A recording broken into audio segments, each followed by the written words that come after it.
thank you again for everybody for being here today. My name is Jasmine, and I will be moderating the room. The room that we are in today is It's Grind Time. Let's talk business startup. This show has been designed to provide practical advice to entrepreneurs who are in the midst of startup. And Brian and Mike are our hosts for today. Brian is the co-founder and managing partner of HeatSpring, course and podcast creator of Redesigning the End, and is an entrepreneur in residence at U of M, helping entrepreneurs along their journey. Mike McFall went from barista to the co-founder and co-CEO of Big B Coffee with over 250 locations. He is the author of Grind, a no bullshit approach to take your business from concept to cash flow. He is a Forbes contributor, TEDx speaker, and avid entrepreneur, paving the way to make an impact for future leaders. Together, Brian and Mike are the creators of Finding Your Venture, which I know we just touched on, which was born out of the class at the Center of Entrepreneurship at U of M. They take this 13-week course and they go really walk entrepreneurs through the whole idea generation to the actual full launch of their business. So with this, they intend to bring their expertise to you to bring immense value and to help you and coach you as an entrepreneur on your specific journey. So we're going to introduce our guest today here in just a moment, and I'm going to hand the mic over to Mike McFall. So thank you guys all again for being here. Thanks, Jasmine. This is Yeah, great. absolutely. So, Clayton, we're excited to learn more about you and your idea and the concept that you're considering launching. And so, I think what I would like to start with is if you could take just a couple of minutes and brief us, tell us about the idea and the concept you have in mind, and then we'll get into some engagement Q&A. We'll try to learn more about what you've got going on and then hopefully bring a little bit of value to you. So can you go ahead and just start us out with maybe 3 to 5 minutes around the business idea and concept? Yeah, absolutely, Mike. So essentially, what I am looking to go after is creating a raw material supply chain um, in the hemp industry, um, specifically hemp fiber, um, and using that to create bonded building materials. So basically, replacing pulped wood and plywood and other bonded fiber wood materials. Instead of using wood, we would use hemp fiber. And the logic behind it is one with the current social wave and change, leading to more sustainable, more eco-friendly farming techniques. Um, we can put a serious dent in forestry and reduction of forestry. Um, mar- my the study I've made on market and also what the U.S. lumber consumption reports are in the United States are that about 60 uh, to 72% of the U.S. lumber consumption in the United States every year is not even straight pined lumber or like for building. It's like pulped into paper or other products. Um, so we can replace those all by using hemp fiber instead. And we can create a product that's 15% stronger, um, bonded with soybean instead of formaldehyde based epoxies and chemicals. Termites don't eat it because it's not within their like diet, and it's also much more resistant to mold growth. So it makes a much more sense using it as a finishing material, such as like for cabinetry or flooring or something like that in building homes. And that's where my background is in construction. Okay, great. And where are you in the process of startup? What have what boxes have you checked, and what's next for you? So for me, so far, I've done some research into the market. I found some customers that would buy the material. So Hempwood and Hempcrete are both companies that they're the only companies in the United States currently doing this. But they take bonded hemp fiber and turn it into these wood blanks like flooring and cabinetry sets. They can also they've on just a couple months ago, they actually built an entire house out of their products, including bonded like timbers and engineered materials to build how like the framework of the house with. So um, I've spoken to the owners of those companies and found like a customer in them and providing um, the raw material to them to use. And I've also found some farms in New Mexico and in Oklahoma that would allow me to purchase their basically their stems and their sticks at a really low rate so that I can kind of undercut the current market. And what I'm going to do is I'm going to offer a process. I'm going to process their for them in return for being at the stems and the sticks at that lower rate. Okay, and when you say you've talked to, uh, how many potential customers have you talked to? About six different farmers have I've spoken to. The owner of a company called Hempridge Farms and Tasty Farms have pretty much all but guaranteed that once I get started up, they'd like to work with me. And Um, when you the farmer, so who's the end customer then? Is the end customer, is the product you're putting out the, the material, the building material? so I'd like to eventually get to the building material. The thing is that hempwood is currently a um, patented material. And the only patent on that material or the way that it's bonded and used right now is owned by Greg, who owns Hempwood. But I would like to work with him because he already has the infrastructure there, so we can work together. The thing is that one of the biggest things in his business right now model is that he cannot get a hold of raw hemp fiber very easily for a good price to keep it competitive with the cheaper lumbers and the lumber like in the building industry. Okay, so So I just gotta ask the dumb simple question here, which yeah. is, who's stroking a check to buy your product, and then what is that product? Okay, so the end product would be builders and home builders using hempwood and hempcrete and other different materials like that. Yeah. My goal is to reach to those businesses and sell them the raw fiber and be a between the farmers and the the hemp fiber consumers. So even textile mills and other companies like that as well.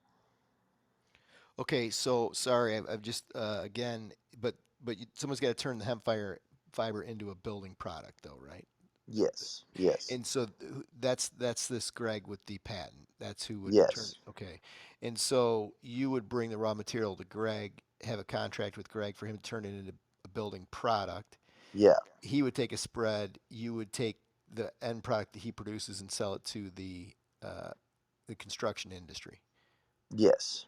So Okay. basically, uh, doing like logistical support and distribution, both inward and outward for their companies and other hemp based companies. And what I figured I could do is I could start processing facilities. So the next step in this would be finding um, locations where we can bring in these hemp plants, break them down, separate the flower and the other portions of the plant away from the sticks and the seeds and stuff that are going to be used for the fiber, and then send the fiber on their way and then send the flower to wherever else they need it to be. Basically, offering a service in that regard. And because since we're doing a holistic approach to it, we can um, basically get our product for cheaper by You being the able to raw handle, material. yeah, the raw material. Because that's the big thing is that if we can get the cost of the raw material down, then these lumber replacement products and these other products that would replace other things that are more sustainable for the environment would become more cost friendly for others, like for the consumers themselves. and it would become more competitive in the building market. Because right now everything's so expensive, everybody's just buying whatever's the cheapest thing that they can build with. But if we can approach it with something that's similarly priced and is still better for the environment, then we have a leg to stand on with competing with them. It seems like, what I'm hearing you say, Clayton, is Yeah, hempcrete's going to grow. There's yeah, going to be, and so that's like the overarching thesis. Hempcrete, there's going to be this need for hemp-based building materials, hmm, and the supply chain isn't ready to handle that growth. And so there's yeah, opportunity in unlocking that growth for the yes, industry and being like a player in this supply chain ecosystem as the demand for this product grows 100x over the next 10 years or yeah, whatever. yes. And how did you get into all this world? Like, how did you see that? Like, was there like a story about you were building something else and you heard a story about a customer, or like what was sort of the origin in your mind of that sort of captured your attention about this product in particular? Um, well, this is kind of funny, but I mean, like the best way I can really think of it is, I, yes, I've always been a builder. I've always been involved with construction, and with the basically, with the whole logistical crisis in the United States going on right now, with people having trouble getting building materials, and that's like the biggest problem I face in my job right now is finding building materials to show up at job sites on time and finding labor. So I'm like, those are the two biggest things in the economy that are affecting every industry. Um, and I've also am a big time advocate into like legalization of marijuana. I work with the Georgia Alliance for legalization of cannabis, and like doing just like lobbying and promotion for legalization of marijuana in general. I've always been a proponent of. Um, and I have a family member who owns a hemp farm in Oklahoma, Tasty Farms. So between that, I've always been like kind of focal around the hemp industry and like wanting to be involved with it somehow. And then I stumbled upon an article about alternate building materials, and it was like a little article titled like something about like hemp is the new lumber or something like that. And I kind of went down the rabbit hole looking it up and looking into this, and ended up calling the like business phone number of Hempwood and on a Sunday, and ended up getting a hold of the actual owner of the company. And I bent his ear on like his product and what he was doing. And he's like, yeah, the biggest, but he kept saying like the biggest thing about his building model or his business model is that he can't compete with pine and birch, which is what we use to build everything. Like that's pressure treated lumber is just pine or birch, and it's the cheapest wood you can get, and it's subsidized by the government. So at raw material cost, they're pretty much getting paid to buy it because of how much assistance there is in that industry. So my thought process behind it is if I can get farming co-ops to form and I can create a logistical supply chain where we can process the plant and give it to these guys at a much lower rate than what they're currently getting, while still offering a service that's valuable to the farmer and to you know the the manufacturers, we can seriously grow and help this industry take off and blossom. Mike, this is, almost exactly where we are in our class this semester. And it's it's kind of exciting, this spot, Clayton, where Yeah. you are. I wonder if I could tell a quick story. You know, when I was in grad school, I was the way you are about hemp as a building material. I was about geothermal heating and cooling systems. I was interested in climate change, reading a lot, and Hmm. had gotten a couple stories about how geothermal is this amazing thing. And so a friend and I, we wrote a business plan. We like won some business plan competitions. We had like all this research, and we were going to be installers of that type of a heating and cooling system. And we had a really formative mentor, this guy, Bob Caspi, who he said, I can see you're really excited about geothermal. That's great. He said, have you considered all of the business models that you could pursue within that arena? Because it seems like you've kind of like jumped at this one idea and you haven't really considered anything else. And that was frustrating to us because we had sort of like invested ourselves emotionally in this business model that we had a 100-page business plan for, all this stuff. But what we did is we took a minute and we stopped and we brainstormed all the possible business models. He forced us to come up with a dozen. And then what we did is we kind of researched and sort of tested all of them. And where we ended up is there needs to be a lot of education around this. And that was a product that we were able to sell really well, is like training for other people to do that kind of work. And it wasn't our first idea. It wasn't our second idea. It was like our 10th idea. But all the 10 ideas were around this opportunity, which was, hey, geothermal is going to grow. And I feel, not to jump too early into some kind of advice, but I do feel like you're right. Your overarching thesis is exactly right. Is there's an opportunity with this type of new building material, and you're passionate about it. You've got connections, all this stuff. It's like there's something brewing there. I wonder. I'd love to see as a next phase, you take a step back and say, well, what are all the business models I could pursue, and then find a way to test them out and find what's actually the best one for you. And Brian, if I could just interject, a question that I would ask you if you presented that to me is, give me some examples of business models. Is the way I hear that is a business model is taking a product to market where you can find a customer. Is that a business model? Yeah. So let's brainstorm right now.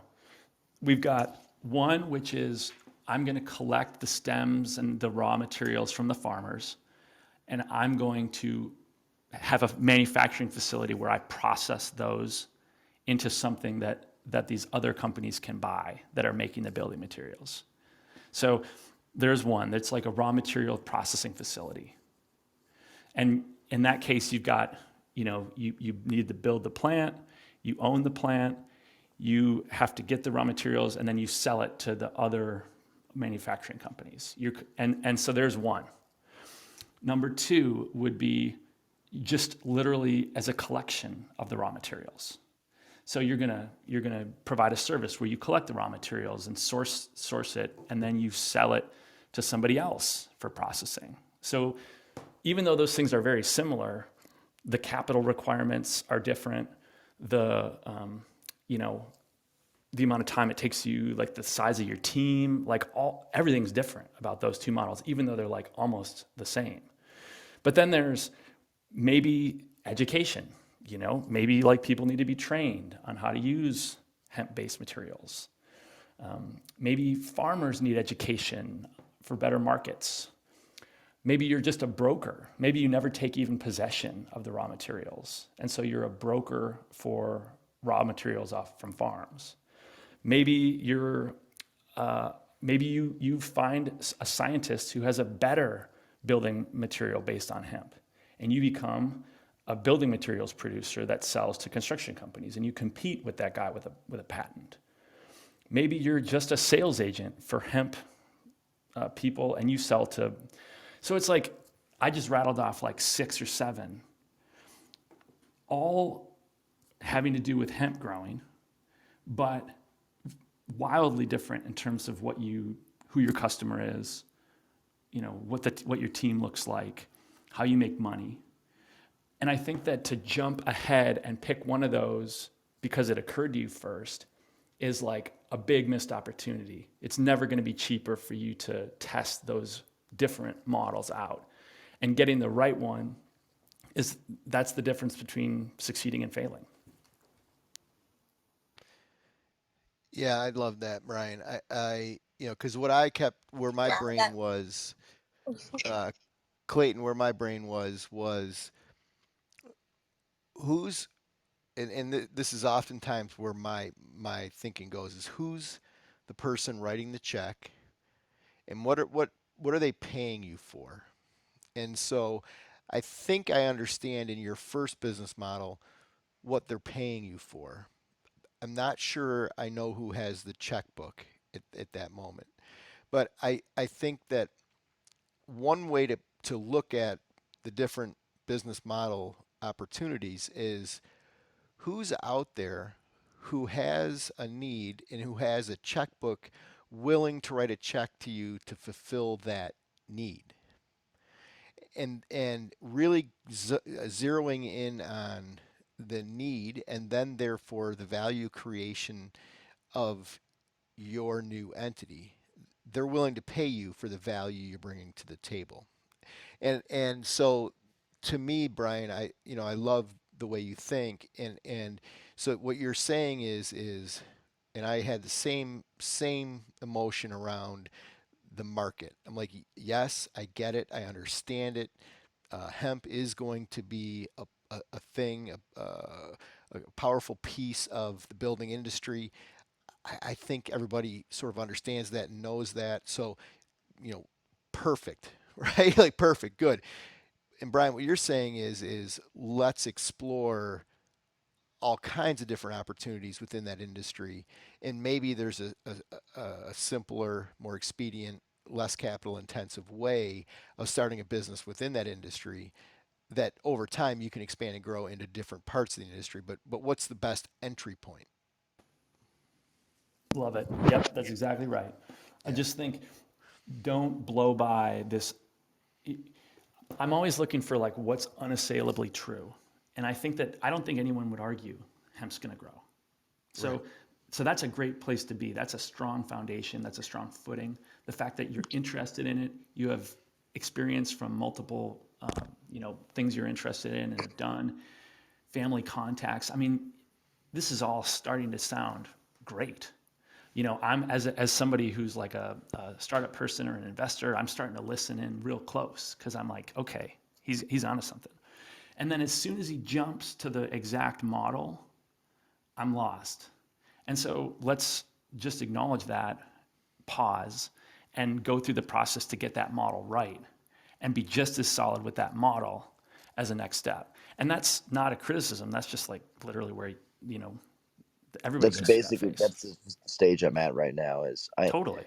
And that's kind of why I'm glad I talked to y'all, because another individual I spoke to, um, like basically his kind of feedback was, well, you think that the lumber industry is just going to sit back and just like let you start selling over them? Like they're going to try to stop you. There's going to be competition. There's going to be the obstacles that are going to get put in your way. So why don't you start preparing for those obstacles and thinking about the ways that things can be put in front of you that you need to compete with, or strategies that they're going to take to try to show that their product is better and beat you out. So I've looked at, like, the possibility of being a hemp farmer. Like I said, I have an aunt who owns a hemp farm. So I've looked at the legality and the hoops that you have to go through to have a hemp farm anywhere. In a couple of different states, at least. In Oklahoma, I've looked, New Mexico, and then here in Georgia, I've looked as well. And they do allow it to some degree, but there's a lot of restrictions and stuff like that currently. That's what kind of got me into the political side of things. We're trying to lobby and get things opened up here in Georgia. But the from what I've looked at in the world of hemp and marijuana in general, the biggest thing that people have issue with is distribution and logistical, like just distributing their product and getting their product moved around. And it's mostly because of the legal loopholes that people have, especially when it comes to interstate commerce. And so figuring out people like when I said building my team, like finding a lawyer that's knowledgeable in interstate commerce, and then finding a trucking business, or even someone who maybe already has, some capital put into like a logistical supply service, and partnering with them. Like I've thought about that as well. And though that's just where the biggest like hitch is in the market right now and in that industry, from everybody I've spoken to, is getting their product from the farm to the next place legally, consistently, and safely. And also, the hemp fiber material that I'd really like to get into is typically glossed over or looked over, because it's everybody wants the flower. Everybody wants the stuff you can smoke, or, eat or use as a medicine. No one's really focused about the stems of the sticks. So by providing a business model that can do the processing in such a way that we separate the two from each other as best as possible, and maximize both the flower and the sticks that we get, by doing that, I'm meeting two separate needs in the industry that I'm trying to affect, which is the logistical support of getting everything moved around and dried and processed and broken down, and getting the raw material of the fiber to the people who need it, in the industries that need it the most. So, You're doing a lot of really good thinking along the lines of business model. What I would propose is maybe just a little more structured approach to it. And yeah. I'll send you a link, I'll get your email. I'll send you this link to basically just a tool to where you force yourself to sit there and brainstorm all the models, you know, Okay. and do it uncomfortably, make yourself get to 10, 15, 20 business models, just so that you exhaust everything in your brain. And All right. then essentially what you're doing is you're comparing them according to like the size of the opportunity versus the risk Yeah. and the challenges. So what you're describing, with the legal stuff, policy, whatever, or like, those are just, risks. There's technology risk, team risk, market Yeah. risk. And so you kind of like can score all these ideas and compare them to each other, so that and of course there's no one right answer. It's not like a multiple choice test in school, but just this process of being really thorough about comparing them, usually one or two just emerges and you're like, okay, obviously, like this is the right way to go for now. Okay. Yeah, and I think not to overcomplicate, and I'm sort of flying in the face of one of my primary premises in entrepreneurship. Um, but I think you're early stage enough to uh, consider, a broader market, or a different approach to the market, which is, you know, legalization of marijuana is coming at every state. I don't know how many there are now, 17 that have recreational marijuana, or something to that effect. But I mean, it's happening. It's going to happen everywhere over the next 5 to 10 years. And being a player in that, and it's massive. I mean, the industry in Michigan is massive. I mean, you have entrepreneurs who are making huge bets on uh, retail, wholesale of marijuana. Tens of millions of dollars these people are putting into grow facilities and so on. I have heard. I have a very close friend of mine that's deep into this, and I have heard that logistics is very difficult, right?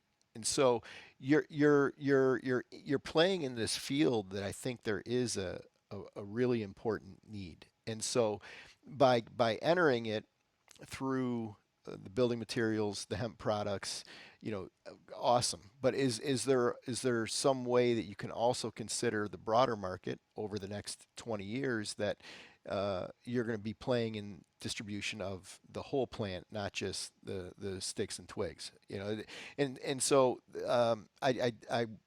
I generally advocate focus, right? That's my general rule. But this one to me, I feel like you're really onto something here, and you're on the front. You're definitely on the front side of the curve here, right? No doubt about it. And so, um, it sounds like you're pretty well versed in the industry as a whole. And so I would just land the question of, when you're looking at business models, when you're thinking of the ideas, is there a way to get into something that is in line with the hemp and the twigs and sticks, but also thinking about, well, when this product becomes legal in Georgia or wherever you end up locating, would I be able to play in the distribution of the entire plant? Because from my vantage point, this industry is, I mean, it is a massive industry. I just want to say something real quick before we Jasmine breaks us. So uh, it kind of seems like that there's a ton of the different business models and different ways of it being in the actual logistics of moving the hemp from one place to another or distributing it in various ways. Um, but Mike and Brian, are we trying to simplify that idea right now or make it broad? Which one are we going to do to start out? Because we can always make it more broad, I assume. I think I'm advocating for testing every possible business model now Yeah. and going as broad as possible now and then focusing.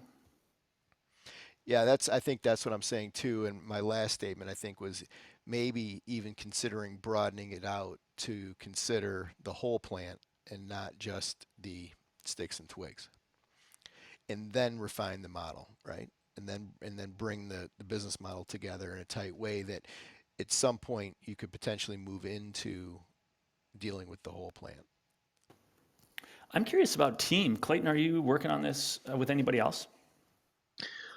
So right now, the only people in my team are myself, a guy. He's a sales guy I know I've worked with a whole bunch. He's also kind of like a general handyman. But we've done some work together in construction.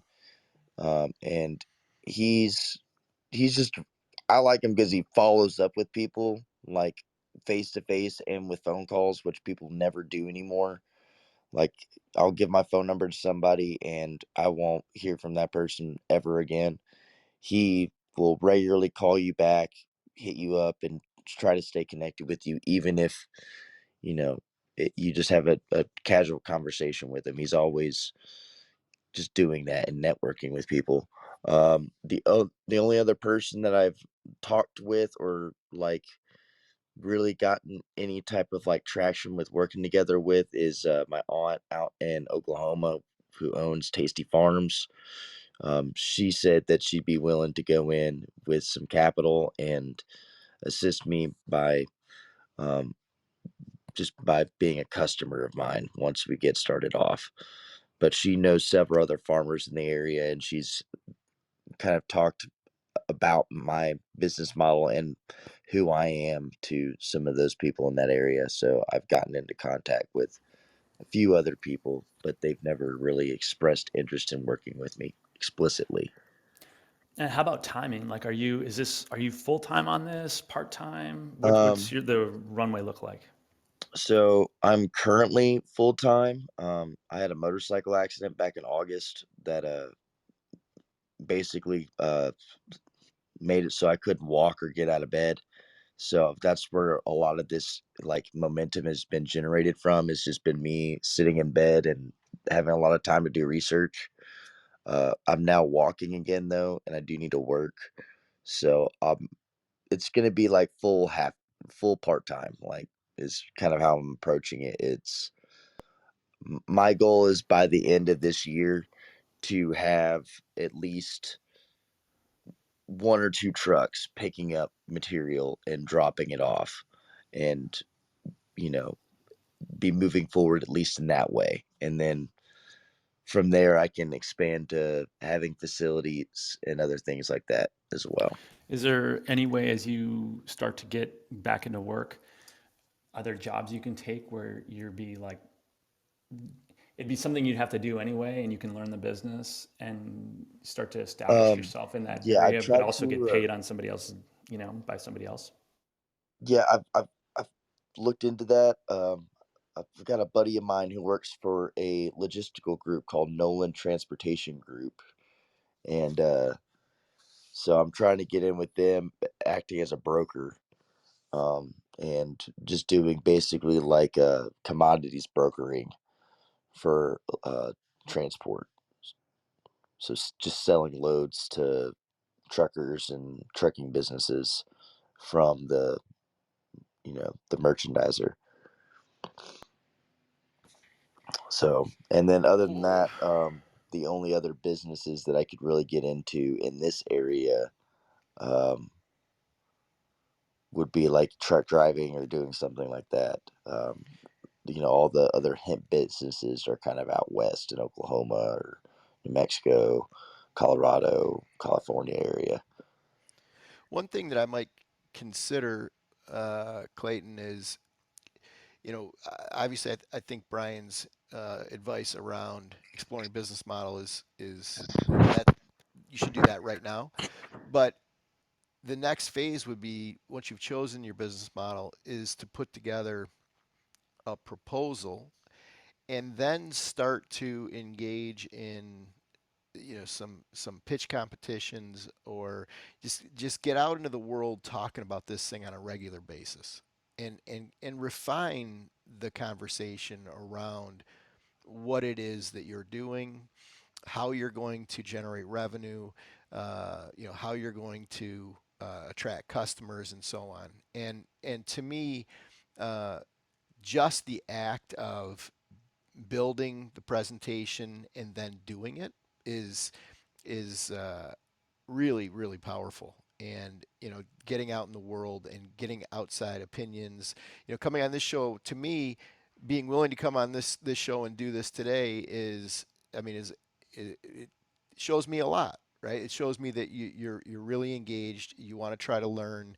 but there's a lot of avenues to do that because at some point you're going to be in front of you know a potential customer or a potential investor, and the more you can have your messaging honed in terms of the business model and the product, the better. And really, from my experience, when I've launched stuff, it takes a lot of repetitions to get that ironed out. And to me, that's an important step here for you.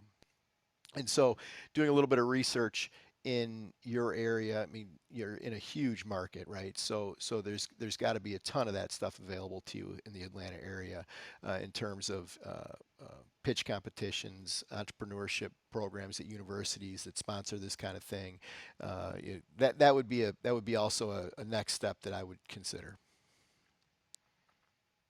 Yeah, I haven't really thought about that actually. I've always just I've gone to some discussion groups, and then done a lot of like social networking, like on apps like this, where Wow, you I'll guys, this join is into like a discussion page or something like that. Um, but yeah, I kind of approach it similar to I do a little bit of stand up comedy as well. So I kind of just approach doing this kind of similar to how I approach that, which is you try to figure out your verbiage and how to present the information best to how it'll be received and processed by other people. So you know Yeah, and I then I might be imagine I imagine it's a lot of just doing it, right? Like yeah it's yeah, it's exactly what I'm talking about. I mean, it's perfect, right? I mean, stand-up comics, I mean, to be able to do that right there, that is a really refined skill set that's powerful.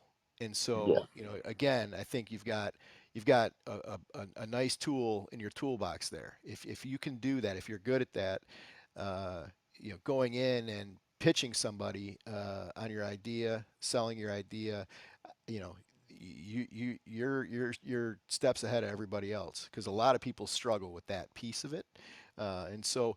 But I imagine when you go to do a stand-up act, you're practicing that thing and you're doing it over and over again, and that's what I'm advocating is that same process, but for the business. okay yeah wow.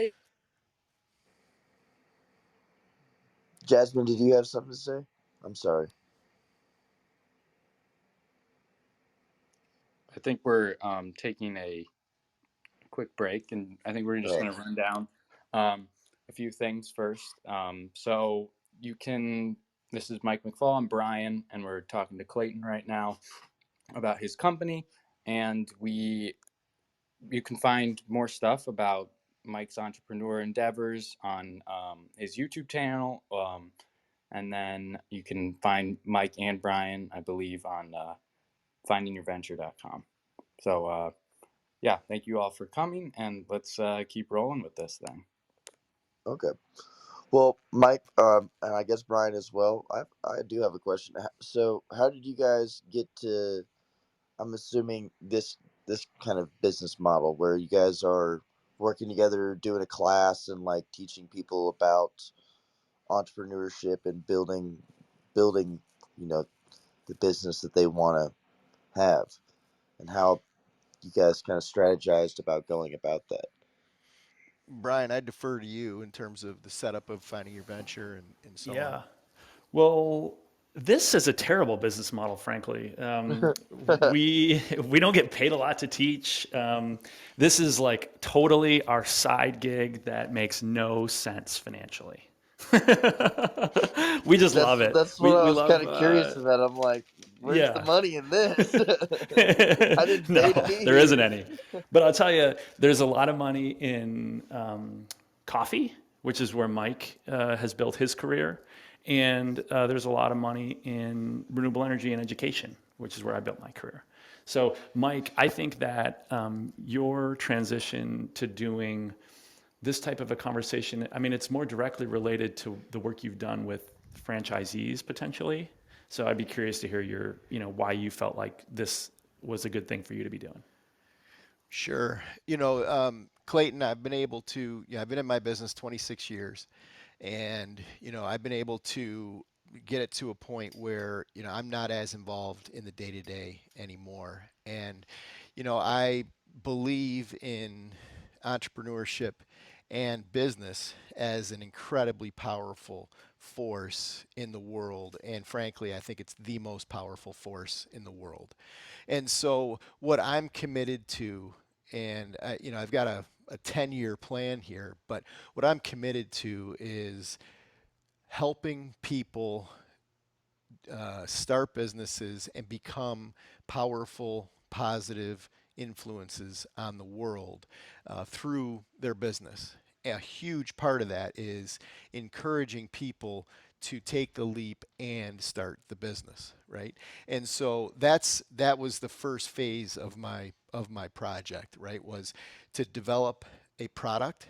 The product I developed was a book called Grind, and to develop that book so that I can encourage people and hopefully inspire people and motivate people to start businesses. And then Brian and I hooked up, and Brian invited me to join him in his quest with the class at the university, and the podcast that he's done, which is what I think is great work.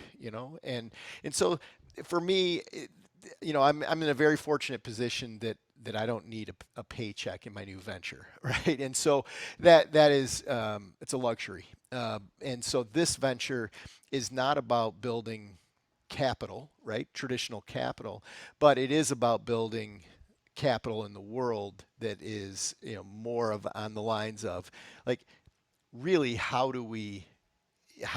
don't want to get too far out there, but how do we improve the human condition? And I think the greatest way to improve the human condition is through entrepreneurship in business, and then the people that are in business and have built successful businesses are willing to figure out how to contribute to improving the human condition.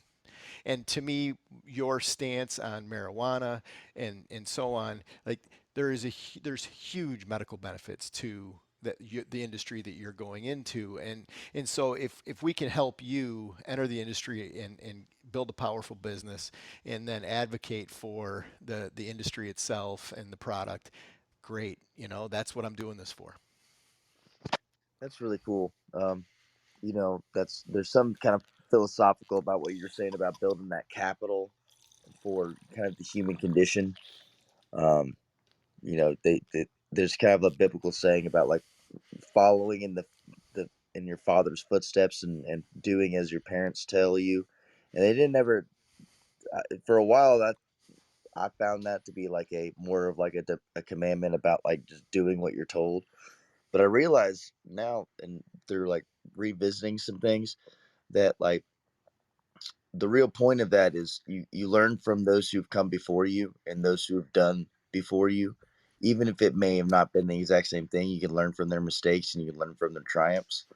So like for me, I always look like when I first started doing this, a good friend of mine, the first thing he said was, "You need to find a mentor. You need to find people who haven't, like, who have already done this, but also haven't done what you're doing, because they're going to bring a different perspective and they're going to challenge your mindset and they can give you advice on things that you wouldn't even have perceived." So having, you know, by offering your knowledge and your experience in that way, you're really, I think, empowering, the younger generations to be able to step into, being a business owner. Because I mean, I have a limited college education and it's not in business, it's in biochemistry.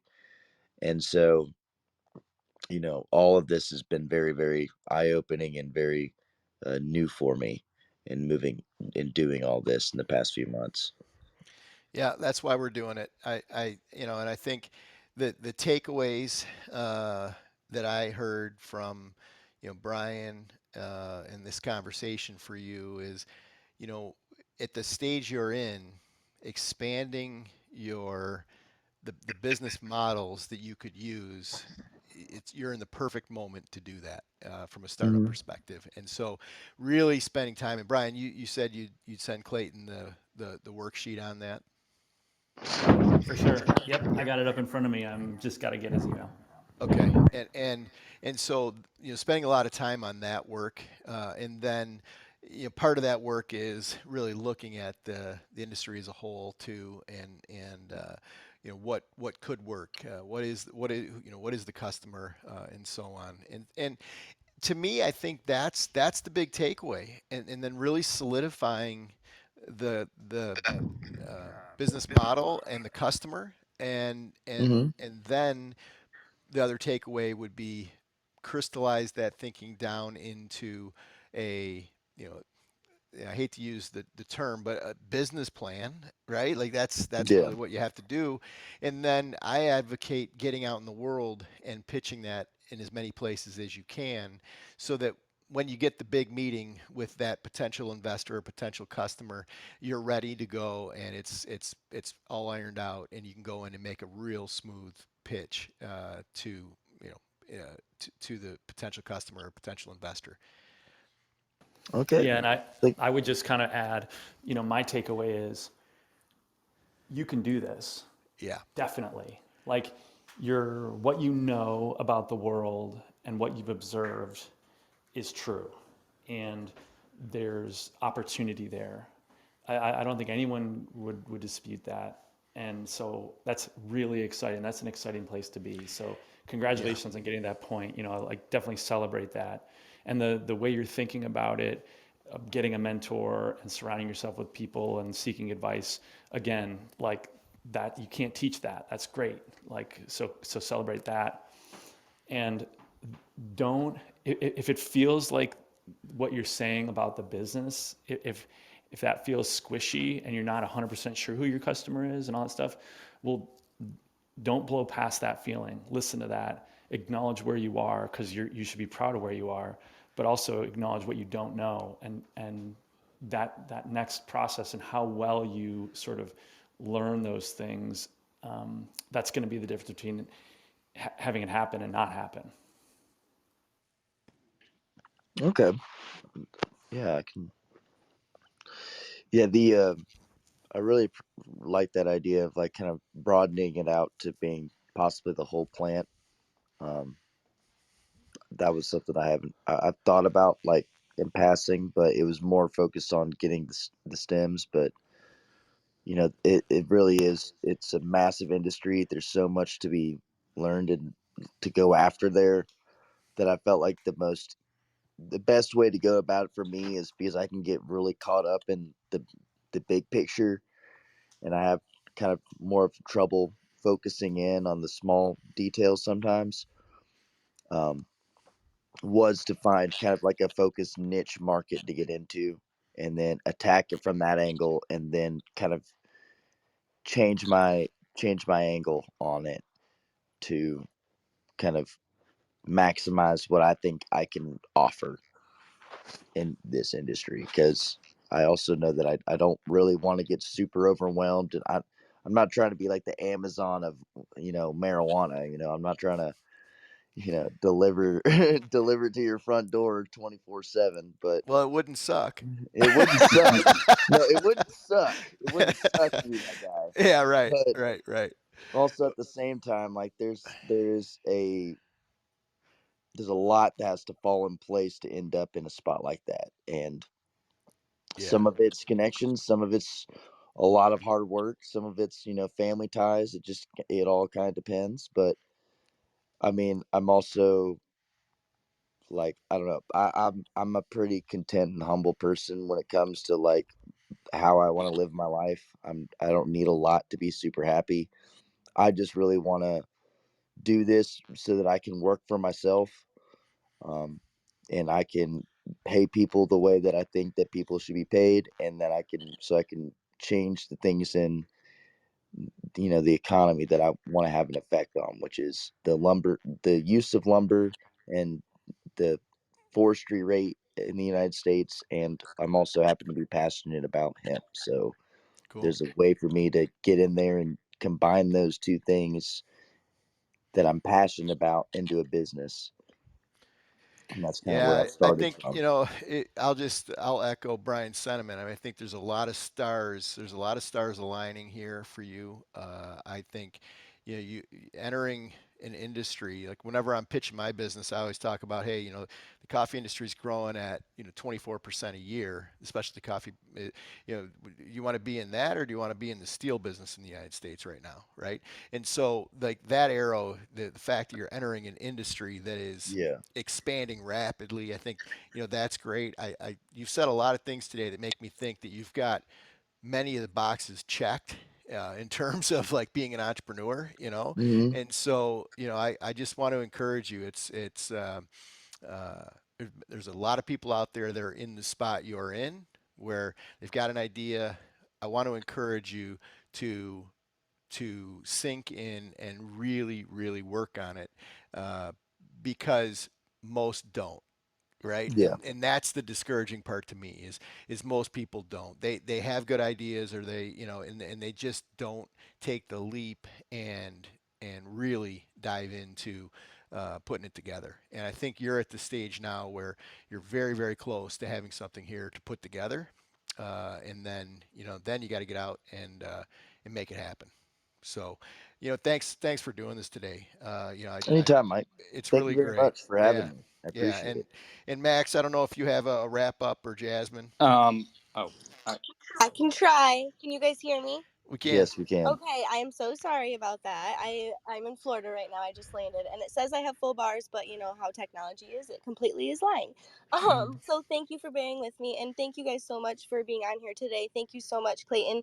I love your story. Honestly, I just wanted to say that this was such a value impactful conversation from the start of the conversation to the finish, and everything that both Brian and Mike said. I feel like exactly like Mike just said, the stars are aligning and everything makes sense, and this is an industry that's growing, and honestly it's an industry that I'm passionate about myself too. So I kudos to you for wanting to make it happen, and I really enjoyed the conversation today, so thank you guys. You're very welcome. Well, thank you very much for having me again. And I'd like to. I guess I can stay in touch with all of y'all through here, and Yeah, you know, absolutely. And then Clayton too, just so you know, you can always join Mike and Brian both on the Joining Your or Finding Your Venture podcast, and you can also go on grindthebook.com. Mike has a bunch of resources on there that you can utilize, that can okay, help you along your entrepreneurial journey. all right. Well, thank you very much. Hey, I'd love to get, sorry to be logistical, but I'd love to get an email from Clayton. Do Oh you guys yeah, already have absolutely. that, or should I ask him for it now? I I can believe give it that to we you real have that. quick. Yeah. Here, I can. Do you want me to message it to you, or I can just say it out loud? It doesn't matter either way. Sure, I'll get it from, sounds like Jasmine's got it. I'll get it from Jasmine. Okay.